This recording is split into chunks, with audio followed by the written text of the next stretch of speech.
সম্প্রতি এই আগস্ট মাসে একটা লিস্ট বেরিয়েছে ভারতবর্ষের যেসব সিএম রয়েছেন তাদের একটা র্যাঙ্কিং করা হয়েছে তাদের অ্যাসেটের ওপর ডিপেন্ড করে কে কতটা রিচ। তো টপ 3-এ যারা আছেন, 1 নম্বরে আছেন অন্ধ্রপ্রদেশের সিএম মিস্টার চন্দ্রবাবু নাইডু। ওনার টোটাল সম্পত্তির পরিমাণ 932 কোটি। তারপরে আছেন অরুণাচল প্রদেশের সিএম, তিনি পেমা খান্ডু, তার সম্পত্তির পরিমাণ 331 কোটি। তারপরে আছেন সিদ্ধারামাইয়া, কর্ণাটকের সিএম, তার সম্পত্তির পরিমাণ 52 ক্রোর।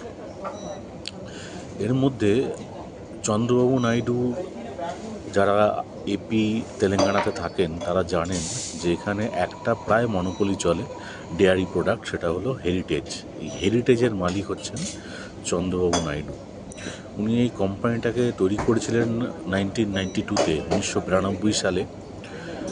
উনি সম্ভবত 1994 বা 95 সাল থেকে সিএম হন।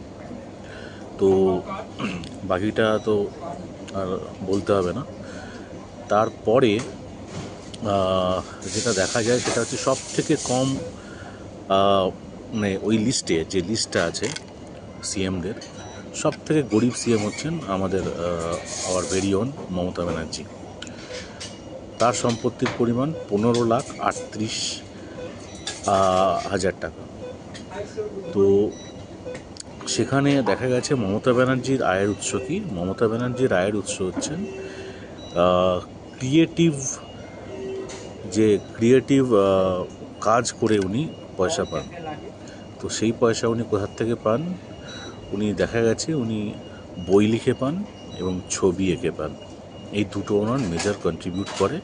উনি স্যালারি উইথড্র করেন না এবং অন্যান্য যেসব আর্থিক সুবিধা ওনার ডেজিগনেশন বিং আ সিএম পাওয়া উচিত সেগুলো নাকি উনি উইথড্র করেন না।